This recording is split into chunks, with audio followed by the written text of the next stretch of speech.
السلام علیکم. آج جو ہے میں اردو مرثیے کی تاریخ کے بارے میں بات کرنے جا رہی ہوں. دیکھیے، آپ کے جو ادب ہے، اردو ادب، اس میں آپ کے دو حصے ہوتے ہیں. ایک آپ کا شاعری والا حصہ ہوتا ہے اور جو دوسرا حصہ ہوتا ہے وہ مضمون والا ہوتا ہے. تو جو مرثیہ ہے یہ شاعری والے حصے میں آتا ہے. اوکے. تو شاعری میں جو سب سے پرانی صنف ہے، سب سے پہلے جو وجود میں آئی، وہ کون ہے؟ وہ مرثیہ ہے. تھوڑا سا اور آگے بڑھتے ہیں کہ اردو مرثیے کی جو شروعات ہوئی نا، وہ دکن میں ہوئی. ہندوستان میں کہاں پہ شروع ہوئی؟ دکن سے ہوئی. دکن سے مراد کیا ہے؟ ساؤتھ، یعنی دکشن میں ہوئی. اس وقت کے جو شہنشاہ ہوتے تھے، راجا ہوتے تھے، وہ خود تو مرثیہ لکھتے ہی تھے، اور جو مرثیہ نگار ہوتے تھے نا، ان کی بھی حوصلہ افزائی یا ہمت افزائی کیا کرتے تھے. سمجھ میں آیا؟ ساؤتھ میں تھا ہمارے یہاں جو شاعری والا حصہ اسٹارٹ ہوا ہے، وہ ساؤتھ سے ہوا. جو مرثیہ تھا وہ ساؤتھ میں آیا سب سے پہلے انڈیا میں. اور اس وقت کے جتنے بھی راجا شہنشاہ ہوا کرتے تھے، خود تو مرثیہ لکھتے ہی تھے. اور اسے ہم قلی قطب شاہ کا دور بھی کہتے ہیں، کیونکہ قلی قطب شاہ جو ہوتے ہیں وہ خود جو ہوتے ہیں وہ شاعری لکھا کرتے تھے. اب قطب شاہی دور میں، یعنی کہ جو یہ دکن تھا، یہاں پہ کون کون سے مرثیہ نگار خاص ہوئے ہیں؟ تو پہلے تو ہیں ہاشم، دوسرے ہیں کاظم، پھر ہیں نصرتی اور نوری. سمجھ میں آیا آپ کو کہ جو دکن میں جب شروع میں جو مرثیہ لکھے گئے، وہ لکھے ہاشم، کاظم، نصرتی اور نوری. دکن سے یہ شمال ہند کی اور آئے. شمال ہند یعنی اتر کی طرف یعنی کہ نارتھ میں شمال ہند آئی. ساؤتھ سے کدھر آئی؟ شمال ہند، نارتھ، اتر کی طرف. اور اتر میں کہاں؟ دلی اور آگرہ. اور شاہ قلی خان اس کو لے کے آئے تھے. کدھر کہاں لے کر آئے تھے؟ دہلی اور آگرہ میں. اب ساؤتھ والا سب فنش ہو گیا. اب کیا شروع ہو جائے گا ہمارا؟ شمال ہند. شمال ہند میں جو صدی تھی وہ تھی 12ویں صدی. کون سی صدی تھی؟ 12ویں صدی. اور اسے کہا ہم نے دور اول. 12ویں صدی سے شروع ہوتا ہے ہمارا دور اول. اور اس میں جو دو نام خاص ہیں، اس میں جو نام خاص ہیں وہ ہیں میرا بائی، مسکن، یکرم اور غمگین. کون کون؟ دور اول میں میرا بائی، مسکن، یکرم اور غمگین. پھر جو دوسرا دور آیا، ابھی یہاں تک مرثیے کو کوئی مقبولیت حاصل نہیں تھی. دوسرا دور آیا سودا، میر اور سکندر کا. اس میں سکندر کا نام خاص ہے. سودا اور میر نے تو اس میں زیادہ انٹرسٹ نہیں لیا، لیکن سکندر کا نام اس میں خاص ہے. پھر جو تیسرا دور آیا، یہاں سے دہلی سے یہ اودھ کی اور چلی گئی. مرثیہ پہلے دہلی میں تھا، تو اب وہ اودھ جو اب لکھنؤ ہے، اس میں ترقی شروع ہوئی مرثیہ کی. اور اس میں جو دو نام خاص آئے وہ تھے ضمیر اور خلیق کے. اور ضمیر وہی ہیں جنہوں نے مرثیے کے 8 حصوں کو تقسیم کیا ہے. ٹھیک ہے.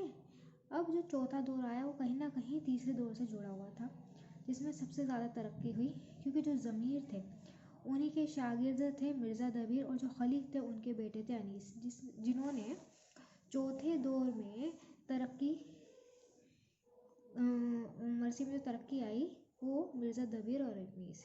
تو سب سے پورے مرثیے میں سب سے خاص نام اگر کسی کے ہیں تو مرزا دبیر اور میر انیس کے ہیں. یہی ہیں جنہوں نے سب سے عمدہ مرثیے لکھے ہیں. ان کے مرثیوں میں آپ کو جذبات نگاری جیسے کہ درد، غم دیکھنے کو ملے گا. فکر و فن یعنی کہ سوچ اور گہرائی آپ کو دیکھنے ملے گی.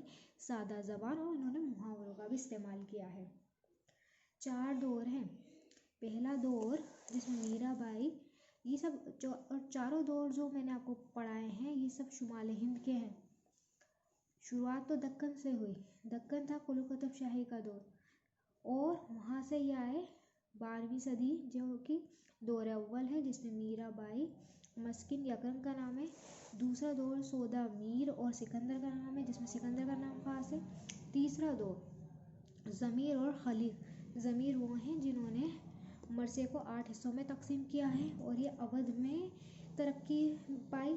پھر چوتھا دور تھا جو سب سے خاص دور ہے، جس میں 2 سب سے اچھے مرثیہ نگار نکل کے آئے، وہ تھے مرزا دبیر اور انیس، اور یہ بھی اودھ میں یعنی لکھنؤ میں ہی ترقی پائی. تو ان کے مرثیوں میں آپ کو جذبات نگاری، فکر و فن، سادہ زبان اور محاوروں کا استعمال دیکھنے کو ملے گا. اس کے بعد ہم جو بات کرتے ہیں پھر آتی ہے جب کوئی چیز عروج پہ پہنچ جاتی ہے تو اس میں گراوٹ بھی آپ کو دیکھنے کو ملے گی. اب آ گیا تھا گراوٹ کا دور، لیکن پھر بھی گراوٹ آ گئی تھی. پھر انیس اور دبیر کے بعد ایسے مرثیہ دیکھنے کو نہیں ملے، لیکن کچھ مرثیہ نگار پھر بھی تھے جنہوں نے اس کو تھوڑا آگے بڑھایا، جیسے جوش ملیح آبادی، نسیم امروہی. اور پھر جدید مرثیہ نگاری کا دور آیا.